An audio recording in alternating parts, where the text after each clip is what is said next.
આપણે ભલે રામ ઉપાસક હોય, કૃષ્ણ ઉપાસક કે સ્વામિનારાયણના ઉપાસક હોઈએ, પણ જલારામ બાપાનું કોઈ કામ કરતું હોય તો મને તમને એટલું ગૌરવ તો થવું જોઈએ કે જલારામ બાપાએ હજારો લોકોને સારી પ્રેરણા દીધી છે.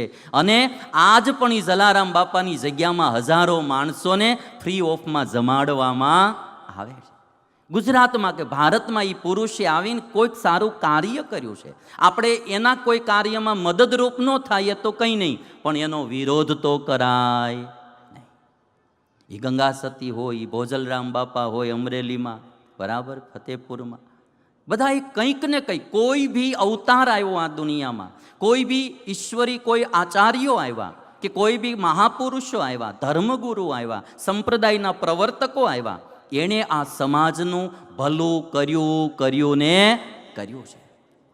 એણે કેટલો સમાજ સુધારવાનો પ્રયાસ કર્યો છે. એણે પોતાની આખી જિંદગીઓ એણે આ સમાજના હિત માટે હોમી દીધી છે. તો એવા મહાપુરુષો, એવા સત્પુરુષો, એવા આચાર્યો કોઈ બી સંપ્રદાયના હોય, કોઈ બી ધર્મના હોય, એને આદર દેવાય. બને તો આપણે મદદરૂપ થવાય, ન થઈએ તો કંઈ નહીં, પણ પરસ્પર વિરોધ કરાય. હિન્દુઓની એકતા એ મારે કથાનો મુખ્ય સાર રૂપે મને લાગે, એટલે હું આ વાત વારે વારે કરું. અને હું બધાને રેસ્પેક્ટ આપવા માંગુ, એટલે હું કહું, respect all, follow one, hate none. આદર બધાનો કરો, અનુસરણ એકનું કરો, તિરસ્કાર કોઈનો કરવો નહીં. કોઈ બી મહાપુરુષો આવ્યા, એમણે કંઈક સમાજ માટે સારું કાર્ય કર્યું છે, હજારોને સુખી કર્યા છે, એને આદર અપાય. એ બી ગુરુ છે કોઈના, એ બી કોઈના આદર્શ છે, એ બી કોઈની માટે પૂજ્ય છે, તો આપણે એને રેસ્પેક્ટ અપાય.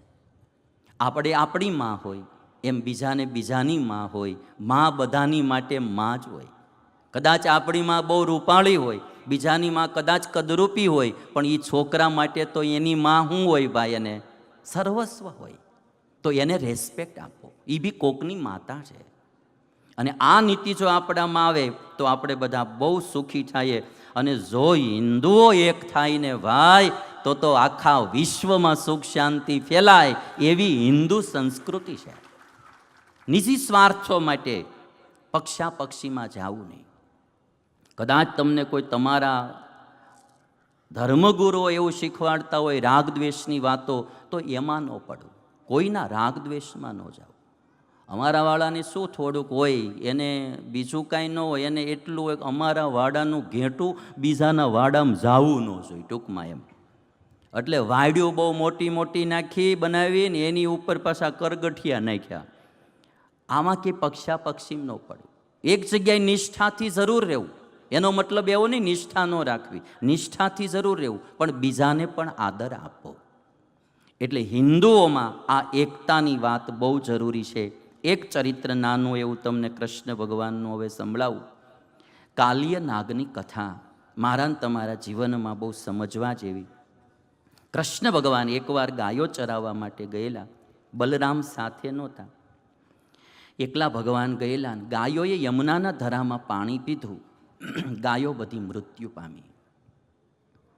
ગોપ બાળકોએ પાણી પીધું, એ બી મૃત્યુ પામ્યા. કૃષ્ણ ભગવાને જોયું કે આ ધરાનું પાણી આટલું ઝેરીલું, યમુનાના ધરાનું પાણી, અને આ બધા મૃત્યુ પામ્યા. મારે આધારે જીવનારા ગાયો અને બાળકો, મારે એને જીવતા કરી દેવા. ભગવાને બધાને જીવતા કરી દીધા. વિક્ષ્યતાન વૈ તથા ભૂતાન કૃષ્ણો યોગેશ્વરેશ્વર ઈક્ષયામૃત વર્ષિણ્યા સ્વનાથાન સમજીવયત વિલોક્ય દુષિતામ તૃષ્ણામ કૃષ્ણ કૃષ્ણાહિના વિભુ તસ્યા વિશુદ્ધિમન્વિચ્છન સર્પમ તમદવાસયત. ભગવાને વિચાર કર્યો કે મારે આધારે રહેનારા ગાયો, ગોપ, બાળકો, એને હું જીવતા કરી દઉં. ભગવાને બધાને જીવતા કર્યા.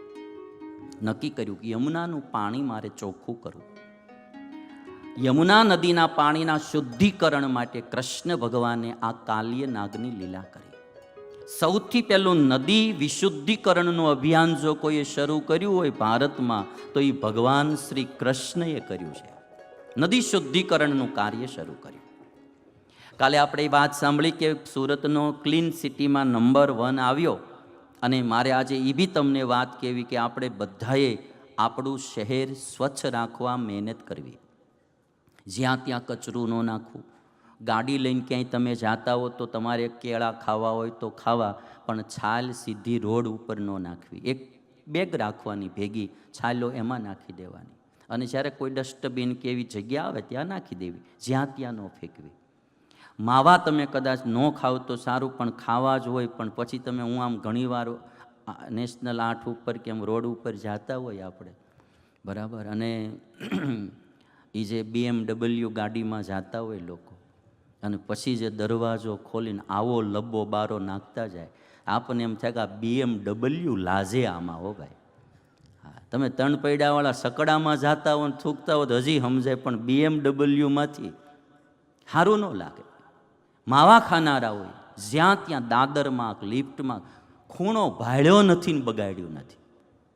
તો એક મારું ને તમારું બી એક ભારત દેશના નાગરિક તરીકે કર્તવ્ય બને કે જ્યાં ત્યાં થૂકવું, કંઈક વ્યવસ્થા રાખો તમે એવી, એમાં થૂકવું, પણ ગમે ત્યાં રોડ રસ્તે થૂકવું નહીં. આપણા શહેરને સ્વચ્છ બનાવવાનું કામ કરવું.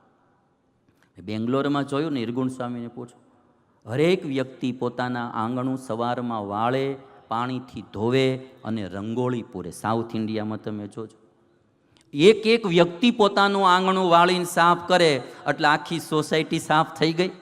બધી સોસાયટી જો આવી સાફ થઈ જાય તો આખું રાજ્ય સાફ થઈ ગયું ભાઈ. એટલે હરેક વ્યક્તિનું આ કર્તવ્ય છે, જ્યાં ત્યાં કચરું નાખવું નહીં. નદીઓમાં પણ ઘણા લોકો પૂજાપાની વસ્તુ જે કંઈ હોય બધી નદીમાં નાખતા હોય છે. આપણે નદીને માં કહીએ અને વળી એમાં કચરું નાખીએ. પૂજાપાની વસ્તુ હોય, તમે એનો અગ્નિ સંસ્કાર આરામથી કરી શકો, પણ તમારે એ બધી ચીજો નદીઓમાં નાખવી નહીં. નદીને શુદ્ધ રાખો. આ ગંગામાં જઈએ આપણે, દીવડા કરીને જવા દે, આરતી કરો તમે, બરાબર, ગંગાની આરતી કરો, પછી દીવડા લઈ અને તમે જે યોગ્ય વ્યવસ્થા કરવી ઘટે કરો, પણ નદીમાં જે કચરું નાખવું એ સારું નહીં. વિદેશીઓની તમે નદીઓ છો. નદીની વાત આવી છે, ગંગાની. તમને એક બધા આજે ઉત્તરાયણનો દિવસ કાલે છે એટલે તમને એક ચાર્ટ બતાવી દઉં. આમ તો વિષયમાં આવતો, પણ નદીની વાત આવી એટલે તમે ક્યારેક હિમાલયમાં જાઓ તો તમને બધાને આની થોડી ખ્યાલ રહે, એટલે આ તમને એક ચાર્ટ બતાવું. હિમાલયની યાત્રા કેટલાએ કરી છે? 4 ધામની ઊંચી આંગળી કરો જી. બહુ ઓછાએ કરી છે. જો આ વર્ષે બધા નક્કી કરો, માવા તો કાલથી બંધ કરી જ દેવા છે ને આપણે બધાએ. તમાકુ, માવા, દારૂ, બીડી બધું બંધ, અને એ રૂપિયા વધે એટલે મારું એવું માનવું છે કે દર વર્ષે તમને ભારતની જાત્રા થાય ને થાય. જાત્રામાં મેં જોયું કે માણસ યાત્રાએ જાય તો વધારેમાં વધારે રૂપિયા વાપરે ને તો એ પર ડેનો 2000નો ખર્ચો આવે ને, વધારેમાં વધારે. ઓછામાં ઓછો તો 1000 થી 1500 પામ પતી જાય, 2000નો આવે. તમે 5 દી 10 દી જાઓ ત્યાં 15-20 હજાર રૂપિયા થાય. એટલા તો તમે અમથાય માવા લગભગ વરહમાં ખાઈ જ જતા હો. બેનો ફેશન બંધ કરી દે, ભાઈઓ માવા બંધ કરી દે, વ્યસન.